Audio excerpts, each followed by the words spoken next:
Thanks for tuning in. Ham Talk Live will be on the air shortly. Please stand by.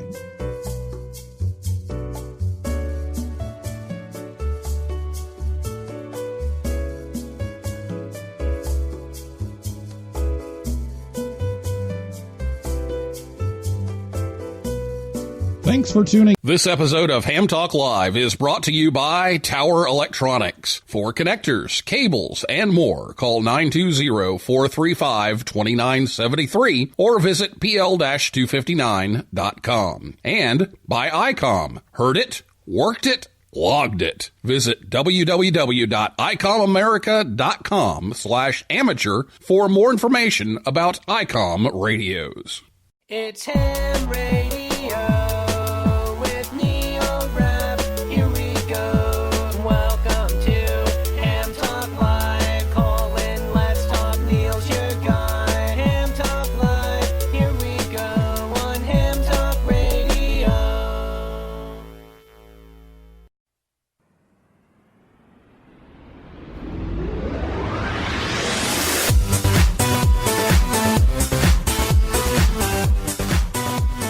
Good evening, everyone. It's time for Ham Talk Live. It's episode number 180. The Long Island CW Club recorded live on Thursday, September 5th, 2019. I'm your host, Neil Rapp, WB9VPG. Thanks for tuning in to this episode of Ham Talk Live. Tonight we're joined by Howard Bernstein, WB2UZE and Rich Collins, K2UPS, and we'll take your calls live in just a few minutes. Last week here on the show, Dr. Ralph Fedor, K0IR, and Dr. Glenn Johnson, W0GJ, were here to talk about the Pitcairn Island de-expedition. And if you missed that show, you can listen anytime. Just go over to hamtalklive.com or your favorite podcast app or YouTube, or you can catch the rebroadcast over on WTWW, that's 5085 AM, Saturday evenings at about 6:30 p.m. Eastern Time.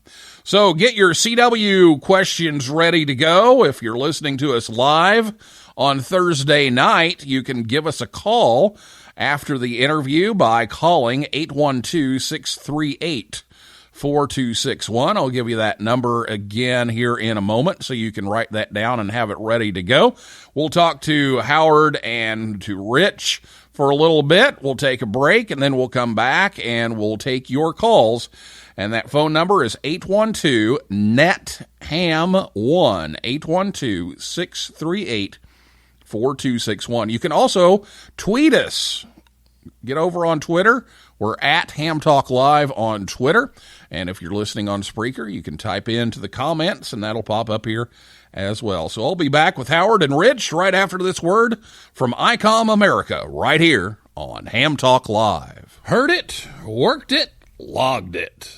It's time to get the transceiver that's best suited for your lifestyle. ICOM offers a variety of high-performance and innovative products. Make the most out of contest season with one of these ICOMs today. The IC7610 is the SDR every ham wants. This high-performance SDR has the ability to pick out the faintest of signals, even in the presence of stronger adjacent ones. The IC7610 by ICOM is a direct sampling, software-defined radio that will change the world's definition of an SDR transceiver. It has RF direct sampling, 110 RMDR, independent dual receiver, and dual digicell. The IC7300 is changing the way entry-level HF is designed. This high-performance, innovative HF transceiver with a compact design will far exceed your expectations. With RF direct sampling, 15 discrete bandpass filters, a large 4.3-inch color touchscreen, real-time spectrum scope, and SD memory card slot. And, of course, the IC7851 keeps your competitive contesting edge with faster processors, higher input gain, higher display resolution, and a cleaner signal. ICOM's IC7851 is the pinnacle of HF perfection. It has dual receivers, digital IF filters, memory keyer, digital voice recorder, high-resolution spectrum waterfall display, enhanced PC connectivity, and an SD memory card slot. For more information on ICOM radios, be sure to visit icomamerica.com/amateur. At Ham Talk Live, we have $1 million request guarantee. You give us $1 million, and we'll do a show about whatever ham topic you request. Guaranteed. Soon you'll know the rhythm of the code. A dit is a dot, a da is a dash. The rhythm of the code. Alpha. Da. Bravo. Da, da, da, da. Charlie. A little rhythm of the code for you tonight since we're talking CW. Welcome back to Ham Talk Live. And thanks to ICOM America for sponsoring the show once again tonight to help bring you all kinds of things about amateur radio and give you a chance to call in and talk with the experts. Well, tonight we have Howard Bernstein, WB2UZE. He's been a ham since 1965 at the age of 13. And Rich Collins, K2UPS, has been licensed for 37 years and is an over-the-road driver for, you guessed it, UPS. They both hold extra class licenses, and together they founded the Long Island CW Club, so we're going to talk about that tonight. But the cool thing about the Long Island CW Club is you don't have to be in Long Island to join it, so we'll talk about that in just a little bit. So Howard and Rich, welcome to the show. Well, thank you very much for having us tonight. Our pleasure, Neil. Thank you, Neil. Well, we want to talk a little bit about the club and some of the training that you offer. So first, let's talk about the club itself a little bit and what your goal was by forming the club. Okay. Well, it happened back in 2017, Neil, right after Field Day. Rich and I realized that there was a big demand for CW operators in Field Day, especially because you get double the points for CW than you do sideband, and there weren't enough operators around. So I came to Rich in that particular summer of 2017. I said, how about we start a CW club on Long Island so that we can kind of home grow some operators that can be of value to other clubs. And Rich immediately said yes. By the time we got done building the website and getting all our ducks in the rows, we started up the club in January of 2018, thinking that we would just be local. But we decided instead of being confined to a brick and mortar situation, we would use internet video conference to expand our reach and make it easier for people to take our classes rather than have to go to a particular venue. And with the video conference platform, we were able to reach out all over the country. And within a very short period of time, in a year and a half, we have built the club up to 205 members in 33 states and 5 countries. And we give 14 classes per week, all by video conference, Neil. All right. Well, let's talk a little bit about that. Now, you're unique in this. You have both the local and the online options. So let's talk a little bit about this unique hybrid of ways that you connect with members, and we can talk a little bit about some of the local stuff that you do, and then how you bring everybody in that's not in Long Island. Well, yes, it was a kind of a contemporary thing to do. We've heard, unfortunately, with a lot of ham radio clubs that sometimes they're struggling to keep their members coming to meetings. But with the video conference aspect, people don't have to leave the comfort of their home, and they can come to our meetings and our presentations whenever they want. So besides giving CW classes, we have lectures that we do online with video conference. We give presentations on everything from vintage gear like boat anchors to soda and POTA, operations to satellites to mag loop antennas, whatever is of interest to the people. But at the same time, we have your traditional brick and mortar activities. For example, we did with another major club on Long Island as a joint venture, we had a build-a-thon before the summer where we got together about 30 guys in an actual facility, and we built a keyer kit, a QRP keyer kit. At the same time, we had 12 of our members from out of state watching this on video conference with an instructor right there, and they were building at the same time we were. So I don't think, Neil, anybody else is doing this type of stuff in the country, so it kind of all fell together like that, and it's working out very well. So we have hybrid events, and then we have our traditional events. The club is very into QRP. We happen to be the Long Island chapter of the NAQCC QRP organization. Every month we go out in the field and do QRP down at the beach because we get out very well antenna-wise down there.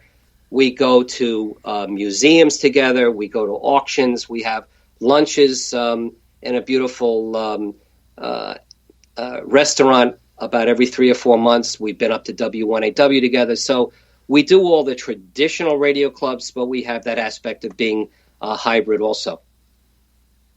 Yeah, I like the idea, and a lot of presentations are brought in on Skype at club meetings, but like you said, there's not a whole lot of people doing activities over Skype and over these video conferencing things, or Zoom, or whichever one you use.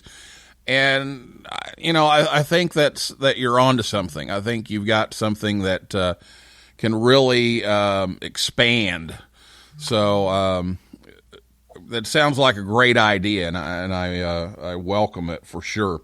So tell us a little bit about teaching CW over video conferencing. How can people learn CW from your instructors, and how can people go about signing up for that? Well, signing up, we have the website. It's longislandcwclub.org is our website, and there's a membership tab you can click on that, and then you can send us a message in it. You'll be interested in joining up, and we'll send you some more information. But once you've joined up, we have classes at all different levels, from beginners, people who don't know any letters, any words, or anything in Morse code, never even tried it before, but want to learn it, to people who maybe know some of it but never really progressed too far, or they're only able to get on the air at maybe 5 or 6 words a minute, and they're very, very self-conscious about that, or maybe somebody knows it and they can hold their own at 10 to 15 words a minute, but they're struggling to get up to 20 or 24 words a minute and be able to just head copy and have conversational CW without worrying about writing everything down. And with the Zoom video conferencing that we use, we're able to see the students, not just hear them, but we can see them, how they're reacting to it. And I think they actually help each other through the camaraderie of the other students in the class is helpful. I mean, sure, can you look at some of these apps on cell phones or programs and teach yourself CW? Sure, some people can do that, but a lot of people don't have the motivation on their own to stay with it and stick with it. And if they're in a group situation and they see other people trying to learn the same thing that they've tried to learning, I think they really can help each other through that. And it's been really beneficial. I mean, I what Howard had said when we started the club, I thought it would just be a local thing, maybe a few dozen guys on Long Island here that would meet and talk about CW and maybe try to teach some other local people. Never really originally planned on this online teaching, but it's really taken off far faster than we ever thought it would. And it's a lot of fun to see people when it starts clicking for them. And CW, everybody seems to pick it up at a different rate, and that's fine. But when they finally get it, and you can see them smiling and nodding because they're understanding what's being sent, that's what makes it all worthwhile. Well, that sounds like a great plan, and I know You guys are also, or at least Howard, I know, because we talked about this, is in CW Ops, which also has an academy, and they do some things over Skype. But you all have your own version of this, and some of the activities that go with it, and so this is another option, another way to get in and learn CW if you're trying to do that. And I'll share the little story here, since we have some time. When I got into ham radio at 5 years old, my dad and I did it together, but Mom would have absolutely nothing to do with it. She didn't have any interest at all. But when we started learning Morse code and we were talking to people and she had no idea what we were saying, that was the trigger. Excuse me. That was the trigger. And so the next year, after we went to a code class, the next year she went to the code class, not to become a ham, but so she could find out what we were saying. and it got her hooked. And then she ended up getting a license, and she ended up getting on and using it and talking to people on code and on FM as well. And so it kind of got her interested into ham radio because she just had to know what we were saying. It's almost like the version today would be parents getting to know how to use Instagram so they can follow what their exactly. or Snapchat to follow what their kids are doing. Back in the 60s, we would live and breathe CW, and there were a lot of hams our age back then, even in class, and we would pass notes written in Morse code, so nobody else would know what we're doing. So it's something similar to what you were saying. But backtracking a little bit, Neil, CW Ops is an excellent organization. I'm a lifetime member with that. And when their Sprint gets on the air on Wednesday night, it lights up the band with hundreds of operators. It's something to behold. They're doing a fantastic job. What our angle is, as far as what our guideline is that the most important class that we have all different types of beginners classes, intermediates classes. We have sending classes. We have, I think, something very unique in a QSO class. Now, how does that work? We're all on Zoom, internet video conference at the same time like we always are. But at the same time, people have their rigs on. We all get on the same frequency and we try and hear the same station, no matter what state we're in. Sometimes even East Coast and West Coast can hear the same station. And then all the students take turns working that station. I do the decoding to take the pressure off them to handle the entire QSO because it's a little bit nerve-wracking for beginners, and therefore they don't have to worry about the speed that's being sent or the QSB or the conditions, and they concentrate on their sending and what we call the QSO protocol. How to do the QSO. RST comes first, then QTH, then name. How do you sign off? Do you say the weather? Do you talk about your rig? All of that, they concentrate on that, and I help them with the decoding. So all our classes are dedicated to that, and we try and get people on the air within 3 months of starting with us, no matter what. As long as they can send 599 and their call sign, we get them on the air in the QSO class, and that's the binder that keeps them interested and motivated to keep learning.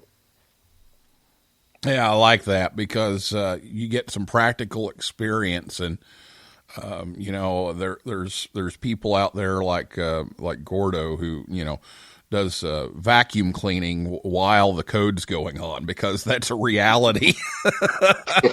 And so I like that you're getting on and getting some of the QSB and some of the some of the interruptions and the noise and everything to adjust to that, because that's something that you have to work through.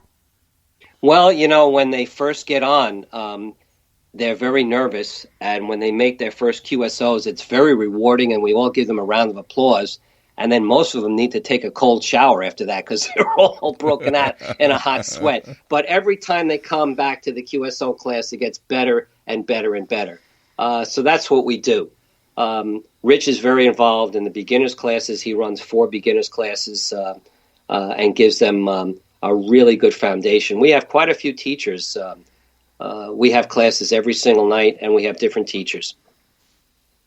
All right, very good. Well, we're going to take a break here, and then we're going to come back with Howard and Rich, and we'll take your phone calls and questions online and talk a little bit more about the Long Island CW Club after this word from Tower Electronics right here on Ham Talk Live. I'm sorry to bother you, but I'm having an antenna party and I ran out of PL259s. Oh, come in. Thank you. Would silver-plated PL259s from Tower Electronics be too good for your guests? Those will be fine, thank you. You saved my life the other night. Oh, the PL259s from Tower Electronics? Yes, they were very successful at the antenna party. My antenna works like a charm. Then how can you ever thank me? I'll try to think of something. Don't be caught without PL259s. Visit Tower Electronics at a ham fest near you, or visit them online anytime at pl-259.com or call 920-435-2973. They have adapters, cables, antennas, soldering supplies, and meters too. Join the conversation. Give us a call at 812-NET-HAM1. That's 812-638-4261. Now, here's more Ham Talk Live.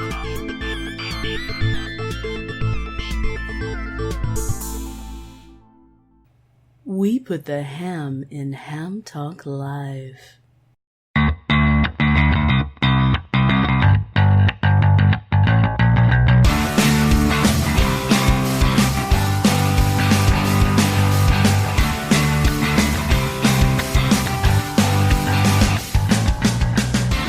Thanks, as always, to Tower Electronics for bringing Ham Talk Live your way each and every week. On their Hamfest schedule this weekend, September 8th, they'll be in Findlay, Ohio. And then September 14th and 15th, they'll be in Peoria, Illinois. And if you're not at one of those, you can find them online at pl-259.com. Ham Talk Live is on the air every Thursday night at 9 p.m. Eastern Time, right here at hamtalklive.com, and be sure to check us out on Facebook, Twitter, and Instagram. And it's time for your questions now, so if you're listening live on Thursday night and you have a question for Howard and Rich, give us a call. The phone number, it's 812-638-4261, 812-NET-HAM1, or you can tweet us. It's at Ham Talk Live on Twitter. And if you're listening to us on the podcast edition or over on WTWW, sorry, it's a replay. We're not here. So we'll get to some questions here. And we do have one that is in on Twitter. And Rich, I think you're going to take this. This is from Jacob, KG7EQN. And Jacob wants to know, what advice do you have for someone learning CW on their own due to time constraints? I don't have time to sign up for a class. I would love to, but with young children, it's not an option right now. So any suggestions for Jacob? Sure, and thank you for listening to us, Jacob. We appreciate that. Basically, I could tell you, I know what it's like to have kids at home or distractions at home that take away from your time. I've had 3 kids, although they're grown up now. One is still home, and I got 3 dogs that act like kids sometimes. So it's tough to get a quiet moment to get in there and work on it. But the biggest thing is just daily practice. That would be the most important thing I could suggest to you. It's you're going to get out of this whether you're doing it on your own or through a group like ours with the Long Island CW Club. Daily practice is key. And you have to really want to do this. We have some people that start out and you can tell maybe they don't have the real drive in it, but most of the people really do, and they will be successful. It's not as easy, I think, doing it on your own. I think it helps to be in a class atmosphere And that's one thing with our group, because we have classes at all different days of the week and at different times, you're not locked into a specific time slot. And we don't have a very rigid schedule or format as far as the classes, where they're going to say the beginner's class is going to run for 2 months and then that's it. And if you didn't finish by then, well, you have to take it over again. That's not the case. We work with people even individually. If it takes you a little bit longer, we'll work with you as long as it takes to get you on the air and comfortable with the code. But it's like I said, even doing it on your own or with us, I think daily practice is going to be the key, and listening to live code on the air as much as you can. Even when you're learning, you're not going to understand a lot of what's going on, but listen to it as much as you can under real on the air conditions. That would be my suggestion. All right. Well, if you have a question, give us a call at 812-638-4261. If you spell that out, that's 812-NET-HAM-1, 812-638-4261. Or you can do like Jacob did and tweet us. It's at Ham Talk Live on Twitter. And if you're on Spreaker, you can type into the comments, and we'll check those. In fact, let me check over there right now, and don't see anything on the comments. Okay, so we're caught up here, but give us a call, 812-638-4261, and we'll try to get your questions answered. So we mentioned CW Ops Academy, and you mentioned a little bit of the differences here. Let's kind of compare and contrast, because CW Ops Academy obviously does a great job, and you guys obviously do a great job. So let's try to find what might be the better fit for certain people. Well, the difference, I would say, between the two organizations is CW Ops prepares and teaches their students for their sprint. The sprint is a contest that they run 3 times a day every Wednesday, and it's just like any contest, rapid fire and high speed contacts, and in their case, it's the member number of the organization that's always assigned to one individual, and the name. And you exchange that and you move on to the next one. We're not exactly teaching for the sprint or for the contest. We're teaching for the QSO. Most of the people in our club really want to rag chew and know how to do it. And they also want to head copy, not so much for a 35 or a 40 word a minute contest exchange, but they want to put the pencil down and be able to sit back in their chair and head copy a rag chew. So that's where we dedicate our focus to, and I would say that's the difference. Both have very valuable spots in the world of CW. Anybody these days who's promoting CW or ham radio to keep it going deserves some credit. But to compare and contrast, that's where I would say would be Neil. Very good. 812-638-4261 is the phone number. Give us a call or give us a tweet, and we'll get your questions in on here. So let's say, there's somebody out there like Jacob that is trying to do this on their own. What tips do you have if that's just the only option, and they're not able to get into the CW Ops Academy, or they're not able to make any of the scheduled classes that you have, even though they're widely varied on dates and times? If somebody is trying to do this on their own, what do you suggest they do?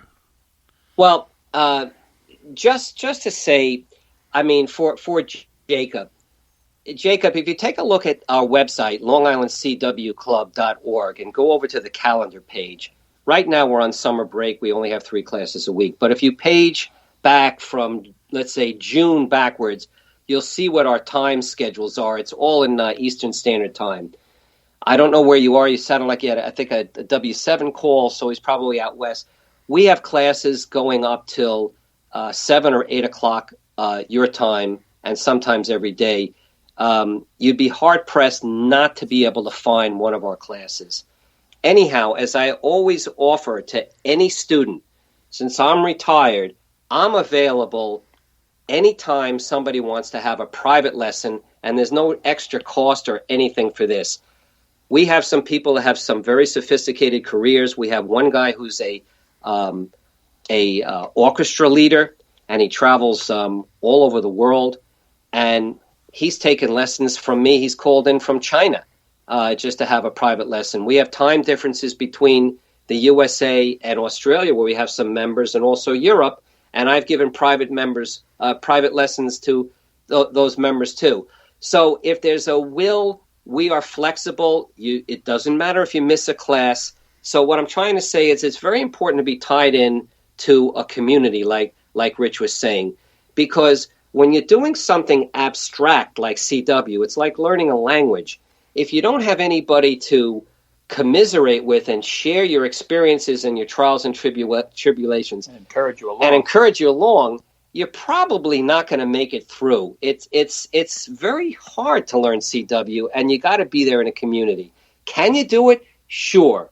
But we really encourage people to get involved in some sort of group. Having said all of that, Neil, if it was all impossible, practice 15 or 20 minutes a day, do it every day, and listen, like Rich said, on the air, even if it's W1AW, so you get to understand what band conditions are and what they do to CW, because that's eventually what you're going to copy. You're not going to be copying a computer. All right. Well, there you have it. And there's all kinds of, software out there too. But obviously the class thing is the way to go when you've got somebody there to work with you. But there's software out there too that'll help. So those are some options. So if there's some other people out there like Jacob that are under some severe time constraints, those are some options.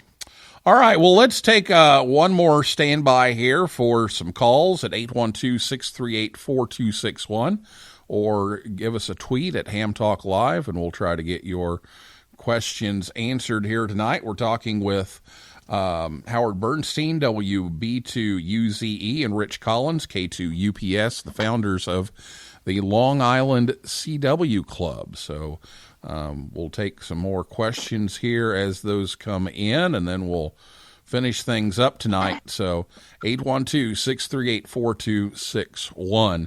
Now, I got to talk to Rich a little bit about this because, you've gone through several call signs, but this UPS thing, we were figuring out that you drive over the road for UPS. So we were doing some quick math there. I think Howard was calculating before the show how many miles you've logged and how many times you've been around the globe. So why don't we talk a little bit about that? Well, the K2UPS is a vanity call. I got that, I think, shortly before I got my extra class license, probably about 12 years ago now, I guess. And I was trying to think, well, if I get a vanity call, what should I get? Should I get my initials? Which I did.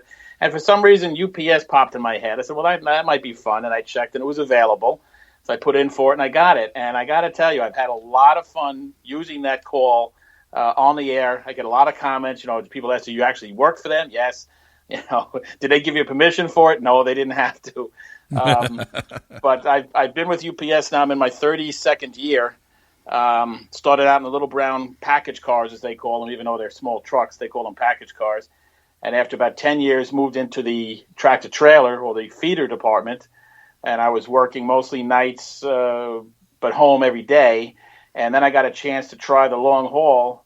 And I did that and fell in love with that and been doing that probably for, I guess, the last 15 to 18 years. And about the last 6 years now, I've been going to Chicago twice during the week and to Louisville, Kentucky on Sunday, which is about 5,000 miles a week. But it's a lot of fun. Okay, so Howard, what was the math? Well, Rich said he drove over 1 million miles a year in his lifetime so far. So we figured if the Earth is 25,000 miles in circumference, that he's done 40 trips around the Earth. So can you imagine, like, you think about it, like we worry about, let's say, the traffic on the Long Island Expressway. Can you imagine if you drove to Australia 40 times in your life back and forth? It's a lot. Yeah. That is a lot. So now I got to ask the other question with that is, how do you do CW while you're doing that? Well, I don't, because what I do is a team operation. I go out with another driver who is sleeping while I'm driving, and after 10 hours I wake him up and he drives and I go in the back and I go to sleep. So because of that, I don't do any ham radio. Plus, being a commercial vehicle, it's distracted driving. You just don't want to get into that. Although I have brought my KX3 QRP rig with me to Chicago when we have about a 6 to 8 hour layover waiting for a train to come in with our return loads, and tossed a wire up on top of a building and sat in the passenger seat with headphones on and operated CW a few times. But I don't do that when I'm driving. I can have Zoom on and listen to the classes while I'm driving. I listen to a lot of CW. I have a SDR app in my phone, so I can listen to the HF bands. But I don't do any operating from the big truck. I do it from my private Jeep. I do a lot of CW mobile, and it gets interesting because I have a manual transmission and I use a straight key.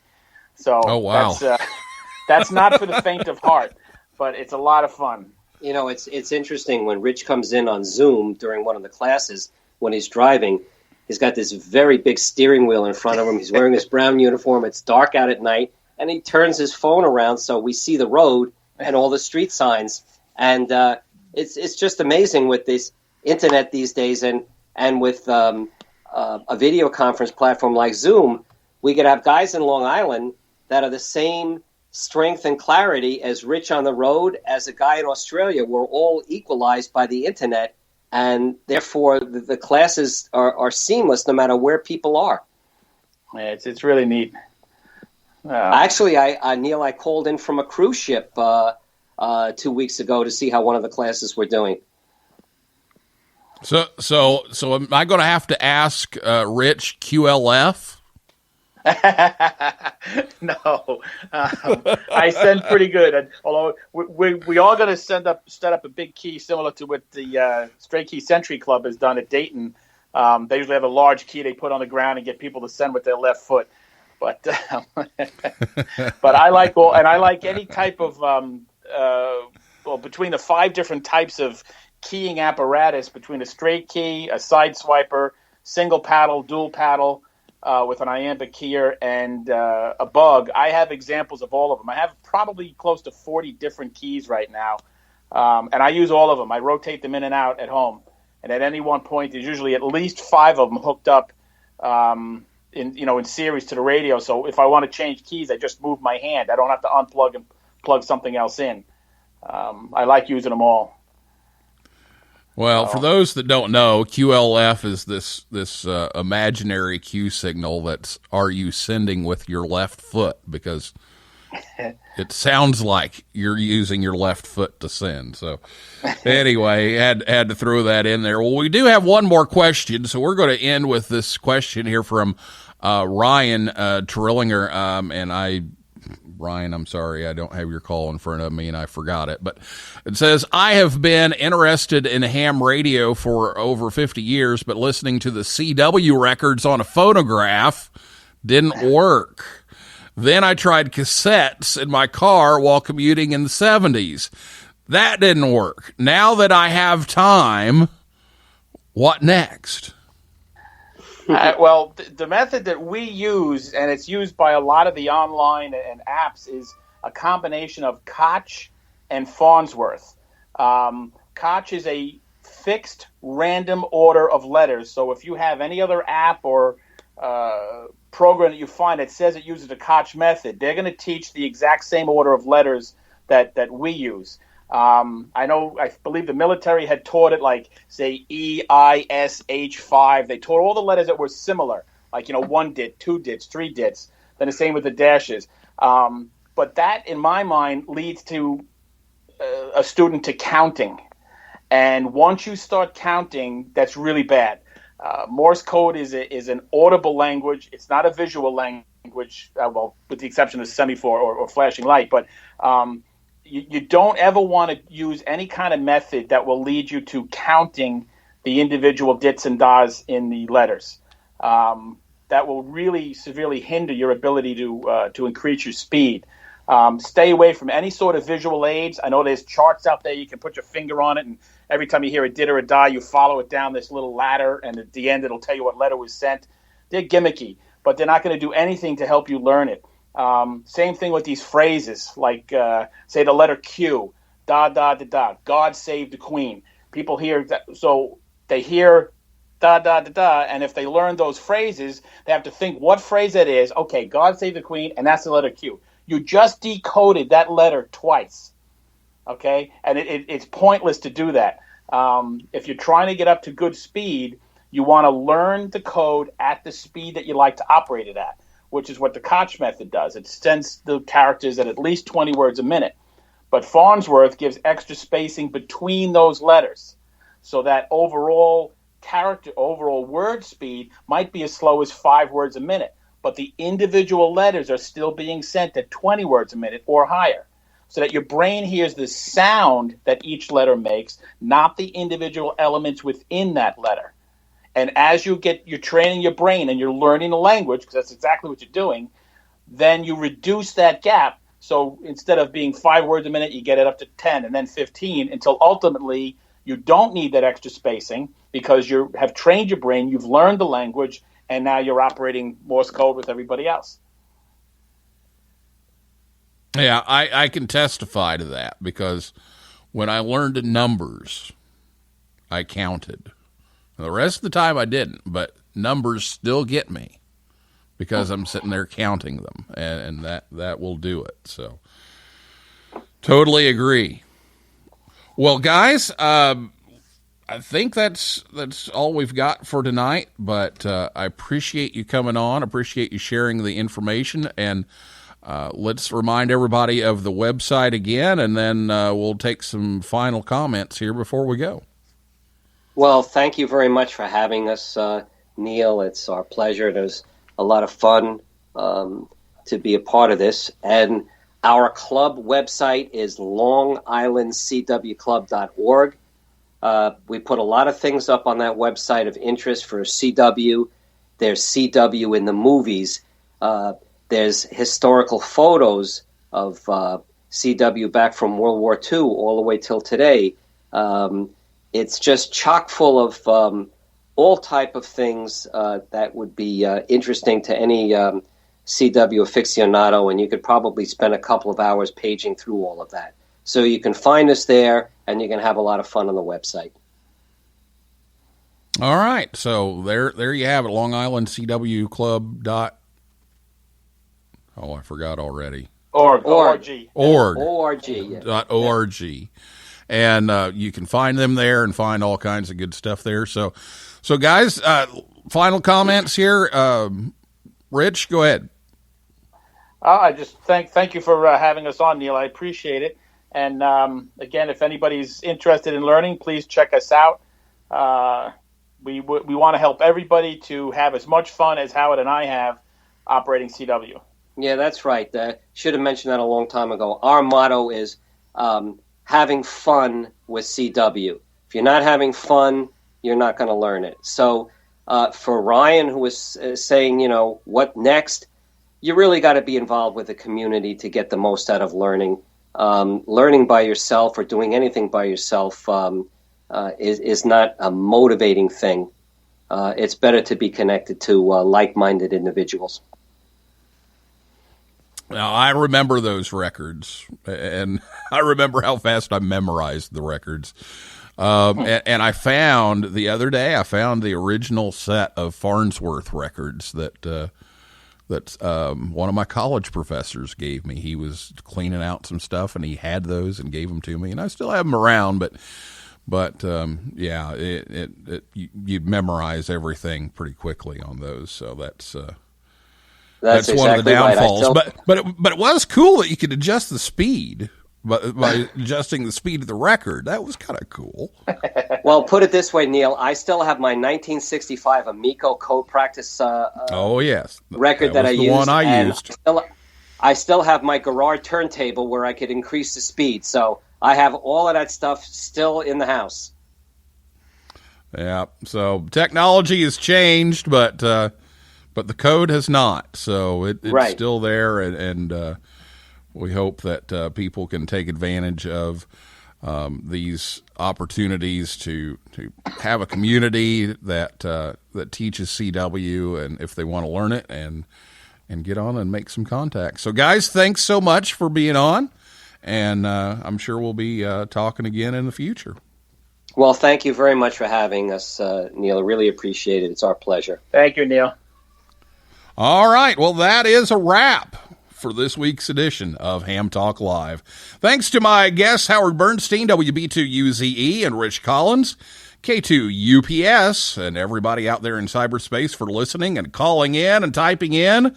And invite you back next Thursday night at 9 p.m. Eastern Time.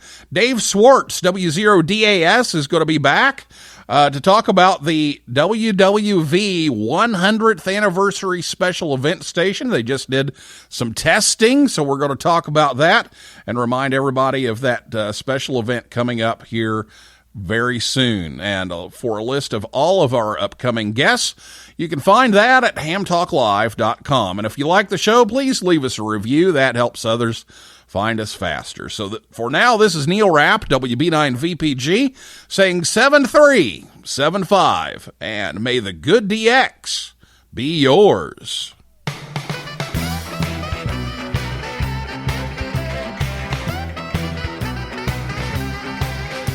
Well, you came right back to my CQ call. Your readability 5 and strength 9. You never once mentioned your weather at all, and I didn't mention mine. We talked and talked for hours and hours. I completely forgot you're a ham. I don't know your power or the height of your tower. Frankly, I don't give a damn. So 73s to you and your family. I'll be seeing you further down below. Your 73s to you and your family. I'll be seeing you further down below.